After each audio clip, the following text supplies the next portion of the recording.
Hello. My name is Reneshan Emmanuel Di Baloloy from BSIT S2A in TUP Taguig. And today I'll be showing you how to install Windows 7, Windows XP, and Windows Server 2008 on VirtualBox. So, here we are in the Windows XP installation. So first, you have to load up your Oracle VM VirtualBox Manager, and then you will click New. After clicking New, you have to fill up the name. So for this time, we'll be installing Windows XP. So I named it Windows XP, and select a folder or directory on which disk are you gonna save, or directory are you gonna save the your Windows XP OS. So for me, I'll be saving it in my D drive, and I created the folder in the D drive which is Virtual Machine OS. And now for ISO image, I downloaded Windows XP Professional X 64-bit Corporate Edition. So ito yung ISO image ko na gagamitin. So after clicking next, will ask you this unattended guest OS install setup. So I just entered the product key, which is this one. Itong product key na nandito sa CD key.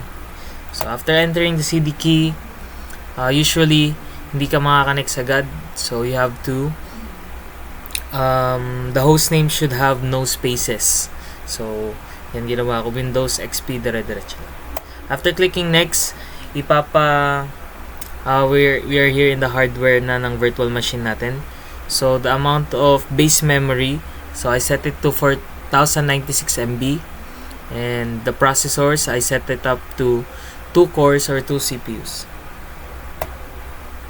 So for the virtual hard disk, ito yung pinaka storage, I selected 20 GB for our virtual hard disk ng Windows XP. Next, so it will give you a summary of your virtual machine. So ayan, machine name Windows XP, machine folder, ayan yung directory kung saan ko i-save, ISO image, yan, 64-bit. Now, ito yung specs, yung hardware, base memory ko is 4096 MB, processors ko 2 or 2 cores, and for the disk, 20 GB ang allotted for our Windows XP virtual machine. So after clicking finish, it will be running the Windows setup.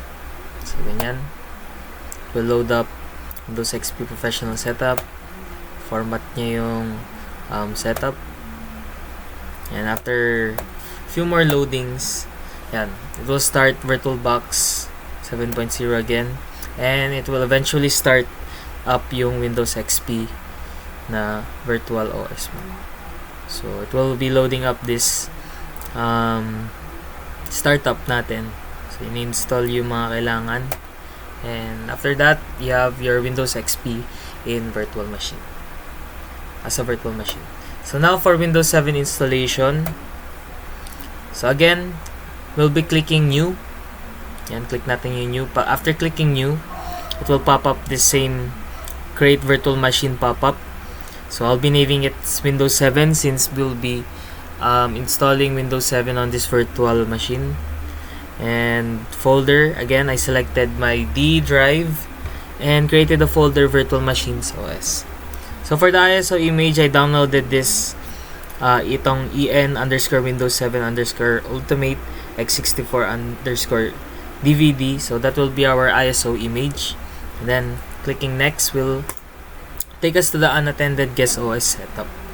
So again, yung host name kailangan walang space. So Windows 7 dire-diretso lang. After clicking next, we'll be allotting our base memory again. So again, I set it to 4096 or 4096 MB, which is approximately 4 GB. And then setting up 2 cores for our processors. So for our virtual hard disk, I allotted 32 GB. So So this will be our virtual hard disk ng ating virtual machine for Windows 7. And again, here's the summary. Machine name will be Windows 7, save in the virtual machine OS folder, ISO image. Yan. So after clicking finish, we'll be running the Oracle VM VirtualBox. Ilo-load niya na yung Windows 7. So the normal Windows 7 startup. Setup is starting. Again, it's gonna show you the installing Windows. So it will complete the installation after a few moments lang. And setup will continue after restarting your computer. So usually, changes na ginawa or things that you set up usually requires a restart in your computer. So like what we did in the start, we set up the memory, the RAM, the cores to make our virtual machine. So now it will require to restart your computer. So now again, we can see the Windows starting Windows loading screen of Windows 7. So setup is preparing your computer for the first use. Yan yung unang makita. And then finally, you will be taking a look at your Windows 7. So lastly, we'll be doing our Windows Server 2008 installation.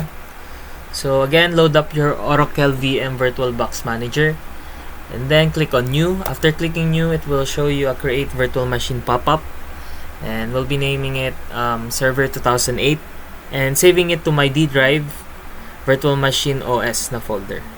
And for my ISO image, ito yung ginamit ko.